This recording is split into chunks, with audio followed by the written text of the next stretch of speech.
السلام عليكم، كنتمنى تكونوا بافضل الاحوال ان شاء الله وبصحه جيده. بالنسبه للفيديو ديال اليوم اللي غادي نشارك معكم وصفه لعلاج الكحه او السعال الحاد. هاد الوصفه طلبتوها مني بزاف نظرا لهذا الجو المتقلب، وكيف ما كتعرفوا اننا مقبلين على الشتاء، وفحال هاد الوصفات الطبيعيه فكنحتاجوهم بزاف في هاد الجو هذا اللي كيكون فيه البرد وكيكون الكحه، كيكون السعال، كتكون الزكام، يعني التهابات ديال الحلق. المهم هاد الوصفه شامله كتعطينا نتيجه رائعه رائعه بزاف لهاد المشاكل اللي كيكونوا عندنا، فنهائيا غادي نتخلصوا منهم بلا ادويه بلا سيرو بلا حتى شي حاجه. فكتعطينا نتائج هائله في 3 ايام غادي نتخلصوا من المشاكل ديال الكحه او السعال كيف قلت لكم، او التهاب الحلق واللوزتين. فهاد الوصفه مجربه 100%، وكيف ما غادي تلاحظوا معايا ان المكون ديالها طبيعي وموجود في كل بيت، ما غاديش نحتاجوا شي حاجه ولا نكلفوا نفسنا اننا نشريو شي حاجه. يعني اي واحد يقدر يديرها وكتعطينا نتائج رائعه. انا سبق لي درت وصفه باللفت، يعني سوا هذا ولا اللفت الابيض، فعطات نتيجه بزاف د البنات. انا غادي نخلي لكم الوصفه في صندوق الوصف باش تمشيو تستافدوا من داك الفيديو وتشوفوا الطريقه، حتى هي سهله. هاد الوصفه هذه حتى هي مجربه 100% وكتعطينا نتائج رائعه بزاف.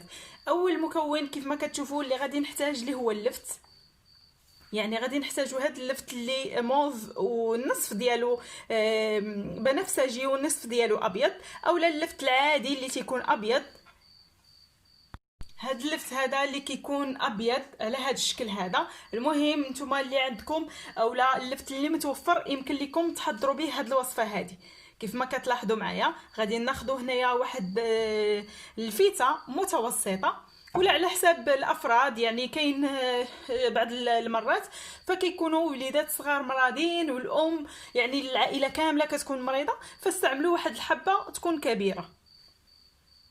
اول حاجه غادي ناخذوا هاد اللفت كيف ما كتشوفوا، غادي نحاول انني نقطعها الى نصفين على هاد الشكل هذا.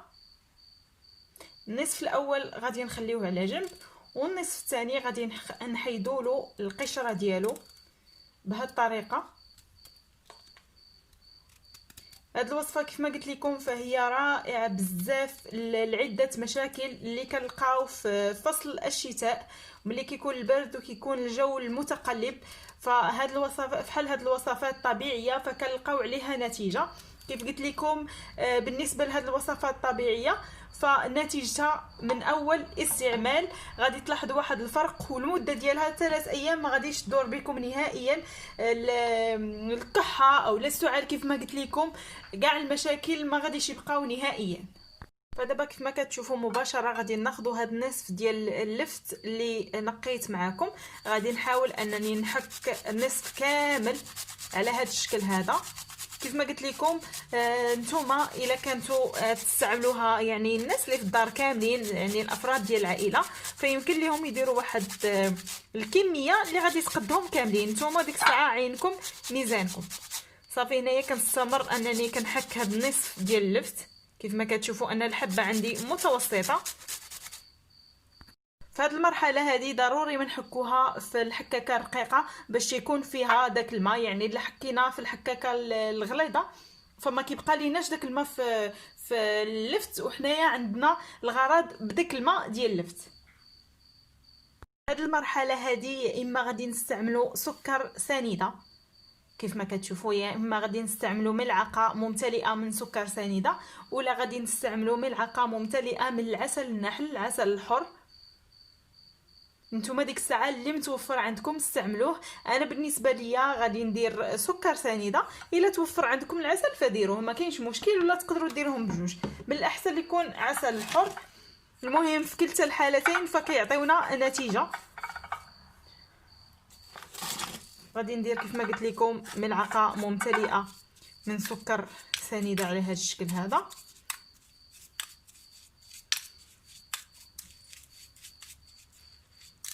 ملي كنديروا السكر او العسل فكيعطينا الكميه كتبقى تزاد لينا اكثر.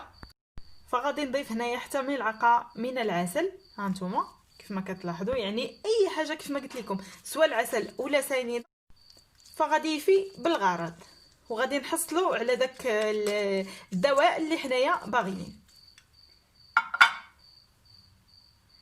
باش غادي نخلط مزيان هاد المكونات.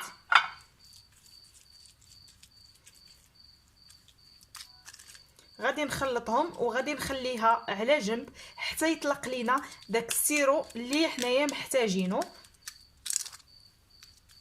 هانتوما كيف ما شفتوا راه كيبدا يعطينا المفعول، يعني كيبدا يعطينا داك الماء ديال اللفت مع هاد العسل اولا السكر سنيده. هنايا اخر اضافه اللي غادي نضيف ليمونه اولا حامضه. غادي نضيف واحد القطرات. فالليمون اولا الحامض كيتعتبر انه معقم، يعني كنعقموا به اللثه ديالنا من الجراثيم والحلق والحنجره، وكيقينا من عده امراض اللي كتكون هكا حاده في الفصل ديال الشتاء. صافي هانتوما كيف ما كتشوفوا غادي نخليه على جنب. بالنسبه لهاد الخلطه ملي كنخلطوها وكنديروها بهذه الطريقه فكنخليوها على الاقل 3 ساعات باش كيعطينا المفعول ديالها جيدا. غادي نمر معكم لهاد نصف لفته اللي خليتها على جنب. بالنسبه للناس اللي ما بغاوش انهم يحكوا اللفت فغادي نعطيكم واحد الطريقه اللي حتى هي سهله انكم ديروها. كناخذوا القلب ديال اللفت على هذا الشكل هذا، كنبداو نحفروا بهذه الطريقه هذه.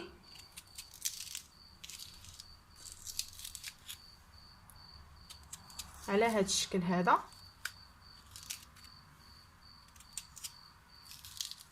كنخويوها من الداخل.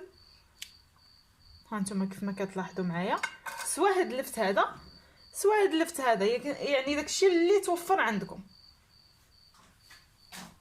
غادي ندير فيه ملعقه من سكر سنيده. غادي نعمر هذيك الحفره بملعقه من سكر سنيده على هذا الشكل هكا. كنتمنى انها تكون كتبان لكم جيدا. عمرتها على هذا الشكل. تقدروا ديروا سكر سنيده كما انكم تقدروا ديروا العسل النحل تقدروا ديروه في هذه الوصفه هذه. عاد غادي نعطيكم طريقه الاستعمال. هنا غادي ناخذوا نصف ليمونه اولا نصف حامضه وغادي نحاولوا اننا نفزقوا هاد السكر وغادي نغطيوها. هاد الطريقه هذه حتى هي كنغطيوها وكنخليوها لمده 3 ساعات هكا باش تعطينا النتيجه 100%. يعني كنغطيوها حتى هي وكنخليوها لمده 3 ساعات. ونرجع معكم نعطيكم طريقه الاستعمال. فدابا غادي ندوزو لطريقه الاستعمال ديال هاد الوصفه واللي هي مهمه جدا. هي اللي مهمه باش كتنجح لينا الوصفه وكتعطينا نتائج رائعه. هنا كيف ما كتشوفوا بالنسبه لهاد النصف ديال اللفت من بعد ما خليته 3 ساعات شوفوا اللون ديالو كيفاش ولا. يعني داك القلب ديال اللفت كيعطينا لون اصفر. وهنايا بالنسبه لهاد المكونات اللي درت فكيعطينا واحد الكميه، يعني كيزيد يطلق لينا السيرو ديالو. كنحصلوا على هاد النتيجه هذه. بالنسبه لطريقه الاستعمال فقلت لكم هي نجاح الوصفه.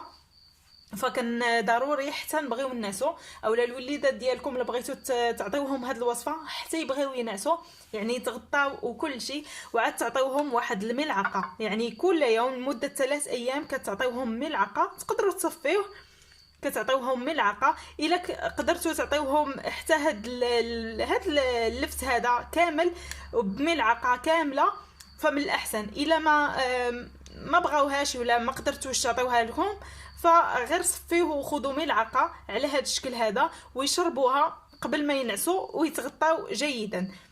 هاد الطريقه يمكن ديروها للصغار ولا حتى ليكم نتوما، يعني حتى تكونوا غادي تنعسوا عاد تاخذوا هاد الوصفه. ما تاخذوهاش وانتم مازال كتحركوا باش تنجح معاكم.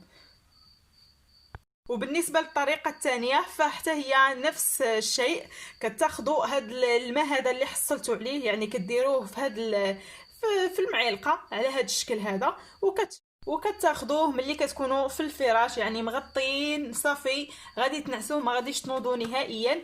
من بعد باش كتسخنوا وكتعطي المفعول ديالها هاد الوصفه. وصفتين سهله، ساهلين بزاف وكيعطيونا نتائج رائعه. كنتمنى انكم تجربوها وغادي تلقاو نتائج زوينه زوينه زوينه بزاف، وان شاء الله تنجح معكم. الى عجبكم الفيديو ما تنساوش تبارطاجيوه وتشتركوا في القناه.